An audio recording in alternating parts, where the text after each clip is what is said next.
Assalamualaikum warahmatullahi wabarakatuh. Perkenalkan, saya Indah Widiani dengan NIM 11076210058 dari kelas B PGSD FIP UNJ. Di sini saya akan memaparkan tugas keterampilan berbahasa Indonesia materi berbicara, yaitu berceramah. Nah, pembahasan kali ini saya mengangkat atau membahas pembelajaran kelas 5, tema 2, subtema 3 tentang memelihara kesehatan organ pernapasan manusia. Kita tentu selalu menjaga kesehatan, termasuk kesehatan organ pernapasan. Namun, seringkali faktor lingkungan sangat besar mempengaruhi kesehatan kita. Seperti yang terjadi pada tahun 2015, bencana kabut asap melanda di bagian wilayah Indonesia, terutama di Sumatera dan Kalimantan.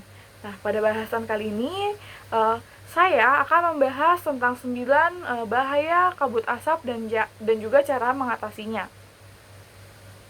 Kebakaran lahan dan hutan telah menjadi bencana kabut asap. Pemerintah sudah berusaha untuk mematikan titik-titik kebakaran tersebut, tetapi hasilnya kabut asap tetap masih ada. Apa saja sih bahaya dari kabut asap kebakaran dan apa yang harus kita lakukan apabila di daerah kita ini terkena kabut asap? Berdasarkan pantauan, indeks pencemaran udara di daerah Jambi, Palembang, dan Palangkaraya ini cukup tinggi dan tidak sehat. Tidak sehat ini karena asap kebakaran dari hutan dan lahan ini menyebabkan debu atau partikel halus hasil kebakaran ini seperti jelaga. Saking halusnya, partikel ini akan dengan mudah terhirup dan dapat mengotori sistem pernafasan manusia.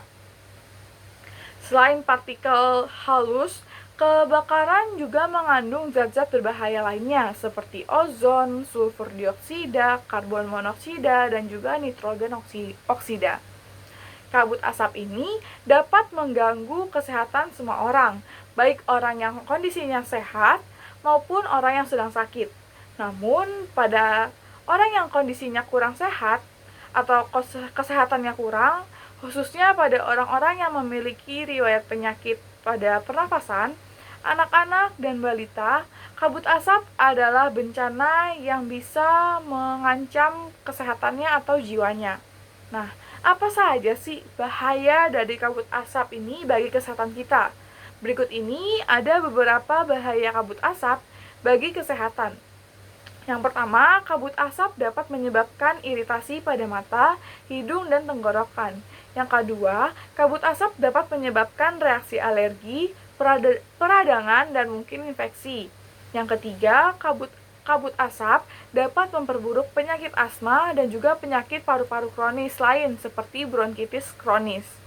Yang keempat, kabut asap dapat menyebabkan kemampuan kerja paru-paru kita ini berkurang dan menyebabkan seseorang ini mudah lelah sehingga mengalami kesulitan bernafas. Yang kelima, kabut asap dapat menyebabkan orang lanjut usia dan anak-anak yang memiliki daya kesehatan atau daya tahan tubuhnya rendah akan lebih mudah mengalami gangguan kesehatan. Yang keenam, kabut asap dapat mengurangi kemampuan tubuh dalam mengatasi infeksi paru-paru dan saluran pernafasan, sehingga lebih mudah terjadi infeksi. Yang ketujuh, kabut asap dapat memperburuk penyakit pernafasan yang sudah ada sebelumnya. Yang kedelapan, kabut asap dapat menyebabkan polusi pada air bersih, tanaman sayuran, buah-buahan, dan juga makanan yang tidak ditutup. Yang kesembilan, kabut asap dapat memperburuk kondisi lingkungan sehingga infeksi saluran pernafasan akut atau ISPA ini akan mudah terjadi.